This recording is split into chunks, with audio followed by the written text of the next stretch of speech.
주님께서 여러분과 함께 요한이 전한 거룩한 복음입니다. 주님 영광 받으소서. 그때 예수님께서 제자들에게 말씀하셨다. 너희가 나를 알게 되었으니 내 아버지도 알게 될 것이다. 이제부터 너희는 그분을 아는 것이고 또 그분을 이미 뵌 것이다. 빌립보가 예수님께 주님, 저희가 아버지를 뵙게 해주십시오. 저희에게는 그것으로 충분하겠습니다. 하자 예수님께서 그에게 말씀하셨다. 빌립보야, 내가 이토록 오랫동안 너희와 함께 지냈는데도 너는 나를 모른다는 말이냐? 나를 본 사람은 곧 아버지를 뵌 것이다. 그런데 너는 어찌하여 저희가 아버지를 뵙게 해주십시오 하느냐? 내가 아버지 안에 있고 아버지께서 내 안에 계시다는 것을 너는 믿지 않느냐? 내가 너희에게 하는 말은 나 스스로 하는 말이 아니다. 내 안에 머무르시는 아버지께서 당신의 일을 하시는 것이다. 내가 아버지 안에 있고 아버지께서 내 안에 계시다고 한 말을 믿어라. 믿지 못하겠거든 이 일들을 보아서라도 믿어라. 내가 진실로 너희에게 말한다.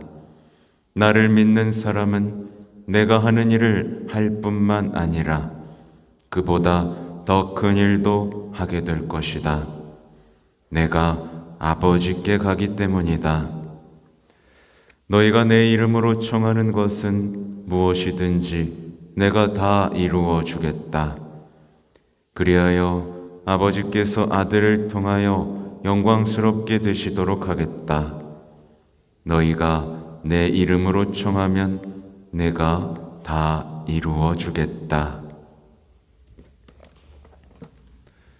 주님의 말씀입니다.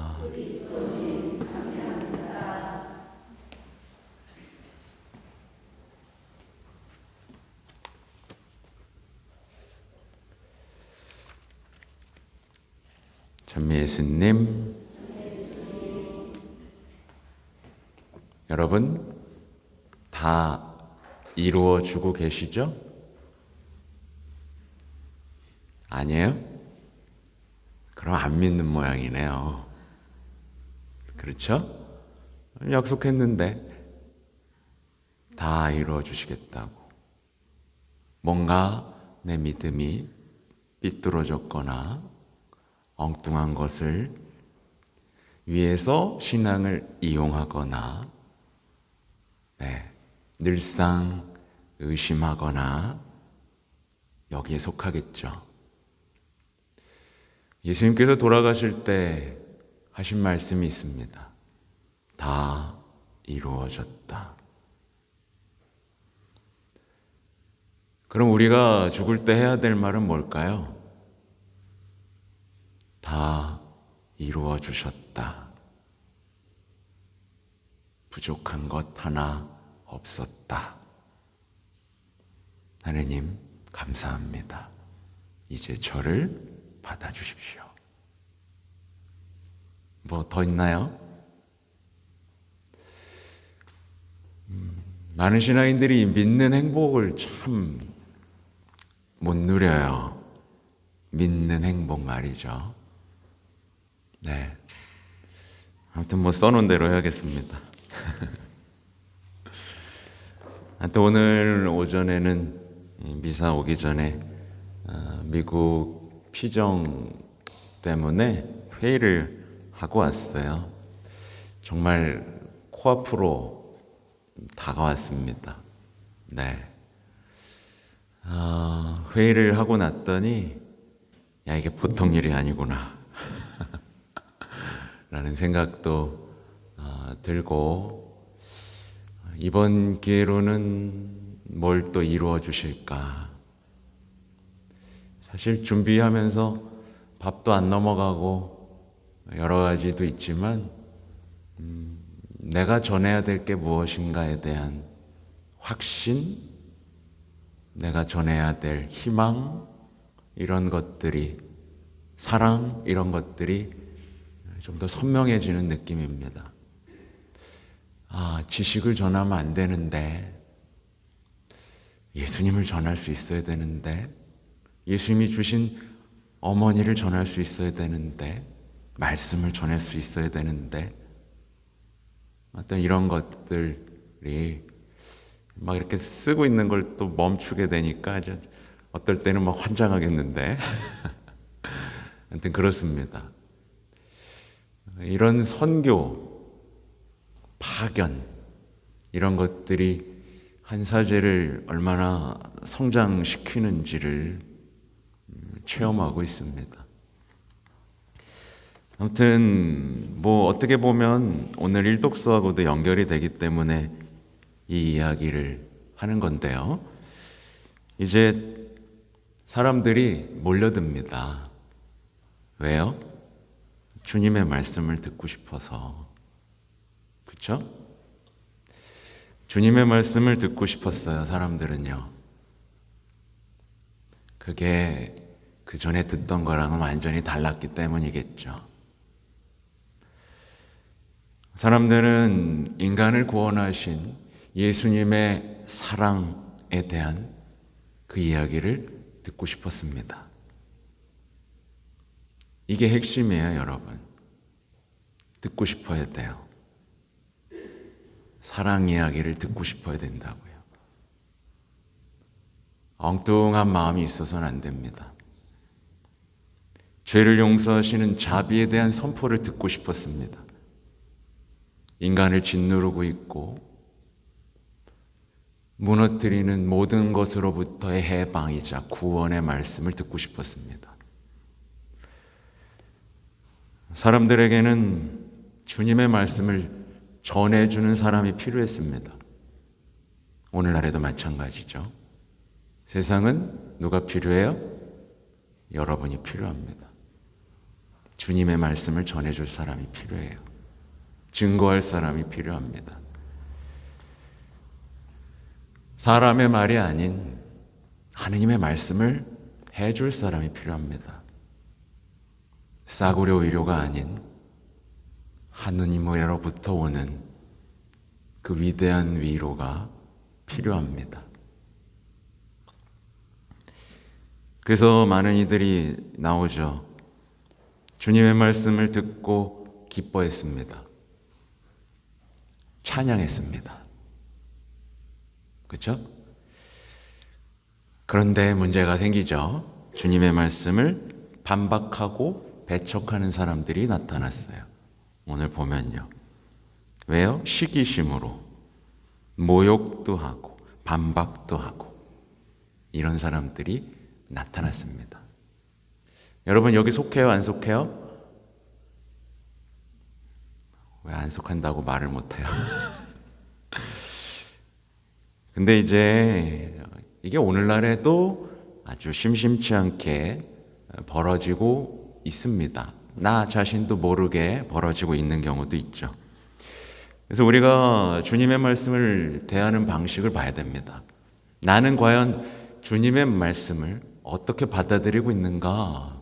이 부분에 대해서 똑똑히 봐줘야 됩니다. 흐리멍텅하면 안 돼요. 여러분은 사람의 말에 더 기뻐합니까? 주님의 말씀에 더 기뻐합니까? 뭘 더 찾아 듣습니까? 제가 요즘 계속 강조하고 있는 겁니다. 가짜가 너무 많다. 이게 어떻게 되냐면요. 한쪽은 사랑하고 떠받들게 되어 있는데 다른 한쪽은 어떻게 되어 있어요? 미워하고 업신여기고 반박하게 되어 있습니다. 중간 없습니다, 여러분. 아시죠? 네, 중간 없어요. 재물이냐, 주님이냐, 똑같은 거예요. 사람의 말이냐, 하느님의 말씀이냐. 저는 못 봤습니다. 사람의 말씀 따라간 사람들이 주님의 말씀 좋다고 붙잡는 거 못 봤습니다.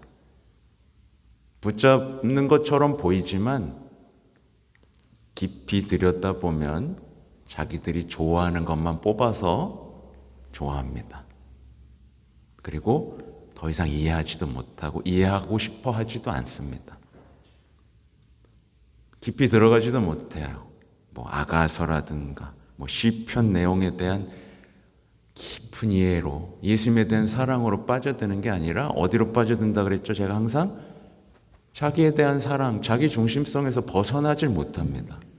이건 신앙이 아니라고 말씀을 드렸죠.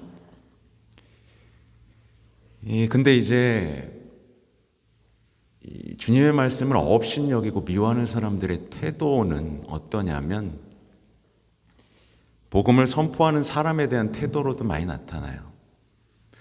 복음을 선포하는 사람을 폄하하고 낮추어 봅니다. 그리고 도망치는 거예요.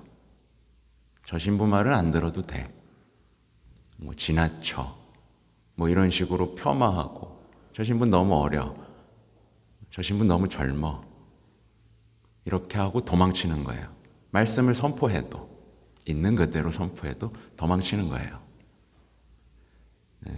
그리고 내면에는 듣고 싶은 말만 찾아 듣고 속 풀어주는 얘기만 듣고 싶은 간악함이 있는 겁니다. 나는 지금 주님의 말씀과 어떻게 대면하고 있는지에 대해서 똑똑히 봐야 됩니다.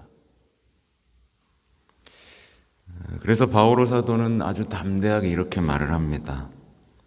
우리는 하나님의 말씀을 먼저 여러분에게 전해야만 했습니다. 그러나 여러분이 그것을 배척하고 영원한 생명을 받기에 스스로 합당하지 못하다고 판단하니 이제 우리는 다른 민족들에게 돌아섭니다. 저는 애태우지 않으려고요. 안 받아들이면 그만인 거예요. 스스로 합당하지 못하다고 판단하면 답이 없더라고요. 그 주인공이 안 되길 바랍니다.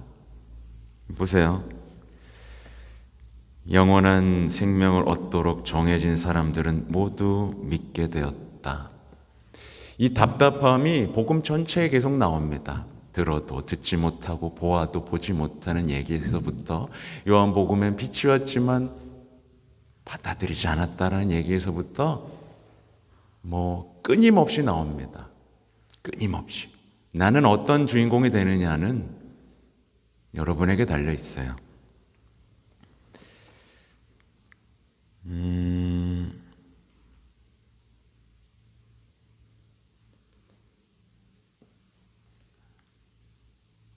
잠깐만요. 내가 써놓은 게 어디 갔지? 그렇군요. 실제로 보세요. 오늘날 이 사람들이 주님의 말씀 좋다고 하지만 뭐에 대한 태도를 보면 이 사람이 주님의 말씀을 사랑하는지 안 사랑하는지를 알 수 있냐면 첫 번째는 용서예요. 용서하라는 말씀을 미워하고 있는지 사랑하고 있는지를 봐야 돼요. 우선은. 그러면 드러납니다. 또 자신을 버리는 것에 대한 말씀, 십자가에 대한 말씀, 행복선언에 대한 말씀. 그리스도교 신자들조차 이 말씀을 미워합니다. 업신여겨요. 용서? 그리고 용서가 힘들다면서 사람의 말로 인생을 지탱하려고 하죠. 자신의 버림? 아니요. 자신 찾고 있죠. 십자가? 아니요. 어떻게든 십자가가 없는 삶. 십자가를 굉장히 교묘하게 그냥 아름다운 상징 정도로 바꿔버립니다. 아니요. 예수님 십자가를 졌어요. 근데 십자가를 그냥 철학적으로 멋있게 표현해 놓고 십자가란 하늘과 땅이 그냥 의미로만 내가 편한 대로 행복 마찬가지입니다. 우리는 주님의 말씀을 진짜 사랑하는지 미워하는지 똑똑히 봐야 됩니다. 도망가고 있는지 마주하고 있는지 봐야 되는 거예요. 물론 제가 이렇게 좀 세게 말하는데 사실은 이제 앞으로 할 얘기가 중요한데요. 이 영원한 생명을 주는 주님의 말씀의 핵심에 뭐가 있냐. 자꾸 이제 어떤 경우는 좀 말씀 안에 머무십시오, 말씀을 사랑하십시오 하는데 진짜 핵심은 말씀만에 머무르는 게 아니라 말씀이 가리키는 게 뭔지를 봐야 되잖아요. 그죠? 말씀이 가리키는 건 뭐냐면 십자가를 통해 드러난 하나님의 사랑이에요. 그렇죠? 그거 묘사하려고 계속 쓰고 있는 겁니다. 근데 이 십자가를 통해 드러난 하나님의 사랑, 이 사랑을 알아보고 싶잖아요. 그죠? 안 되잖아요. 그죠? 안 될 때, 근데 안 된다라고 말하면 돼요? 안 돼요? 안 되죠. 안 된다가 하는 게 아니라 십자가에 드러난 사랑을 한번 믿어보는 거예요.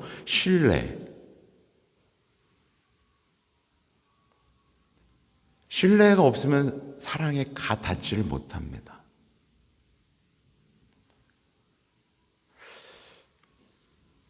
오늘 필립보를 보시면 굉장히 안타깝죠. 필립보는 예수님하고 같이 지냈습니다. 하느님하고 같이 하느님의 제자로 사는 영광을 누렸어요. 하느님의 사랑과 마주하고 밥을 먹고 손을 잡는 영광을 누렸습니다. 근데 어때요? 충분하지 않았어요. 그에게는 충분하지 않았습니다. 예수님을 봤는데 아버지를 뵙게 해달라고 합니다. 이게 말이 돼요? 안 돼요? 안 되죠. 뭘 더 바라는 거죠, 도대체? 말도 안 되는 거를 바라고 있는 겁니다, 지금. 이만큼 받았는데 뭘 더 달라고 하는 거죠. 그죠? 이게 오늘날 그리스도인들에게서 벌어지는 거예요.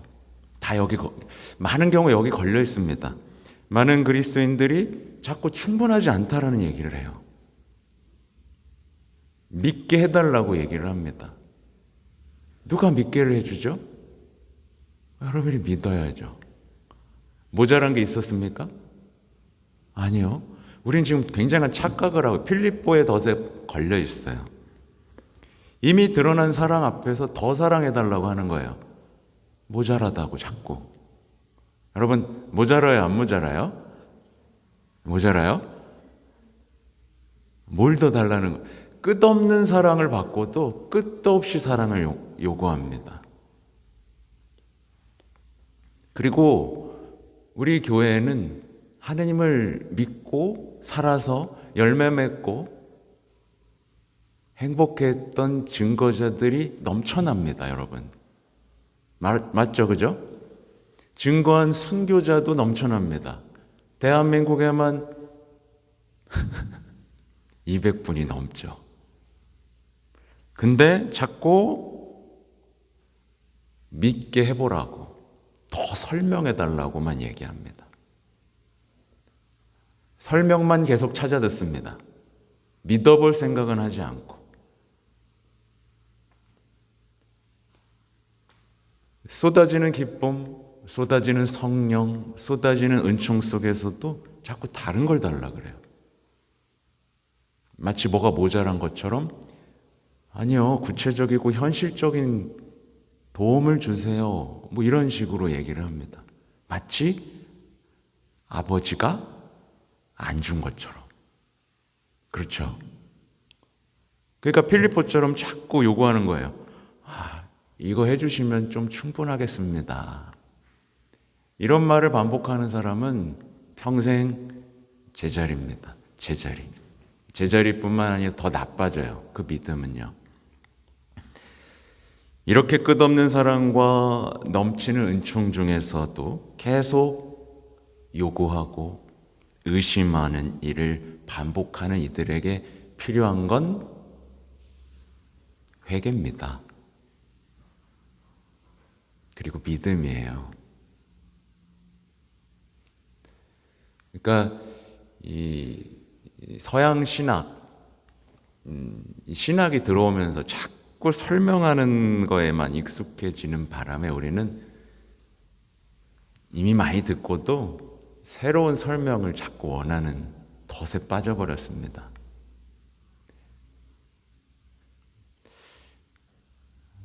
여러분에게 묻고 싶어요. 여러분에게 아직도 믿지 못할 이유가 남아 있습니까? 믿지 못할 이유가 남았어요? 아직도 재봐야 됩니까? 아직도 간 봐야 되나요? 그런 분이 혹시 있나요? 믿지 못할 이유가 있다. 아직도 나는 아직도 믿지 못할 이유가 있다. 아무도 없을 거예요. 그렇죠?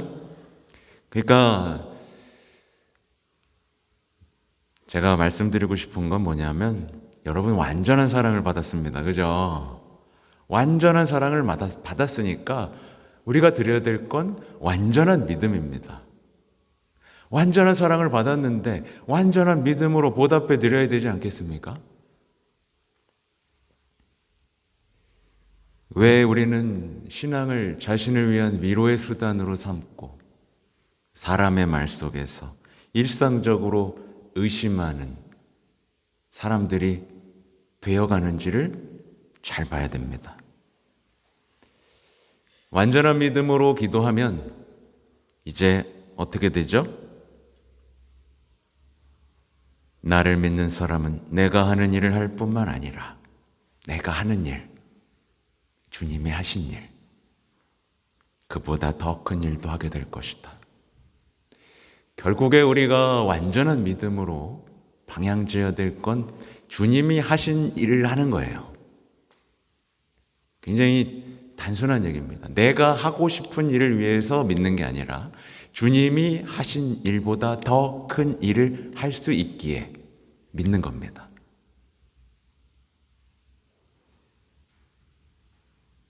그 삶에는 바로 행복 선언의 주인공이 되는 성덕의 삶, 빛나는 삶, 부활의 삶, 죄에 대한 승리의 삶이 있는 거죠.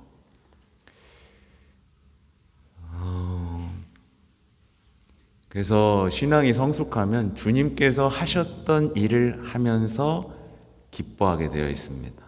그냥 이웃사랑하고 잘 먹고 이렇게 친교 나누는 것 이상으로 주님이 하셨던 일 중에 가장 중요한 게 뭐죠? 구원입니다. 죄 용서, 구원. 그래서 성체성사적 삶이라는 게 우리 신앙의 핵심에 있죠. 이걸 누가 부인하겠습니까? 그죠? 교회는 성체성사로 산다. 그래서 너희가 내 이름으로 청하면 내가 다 이루어 주겠다. 왜? 다 이루셨으니까요. 아까 말씀드린 대로 우리는 다 이루어 주시는 분과 함께 있습니다. 근데 왜 안 이루어지느냐? 첫째, 완전한 믿음이 없기 때문에. 둘째, 믿음으로 내 욕망을 채우려고 하기 때문에. 내가 뭘 청하는지 모르기 때문에.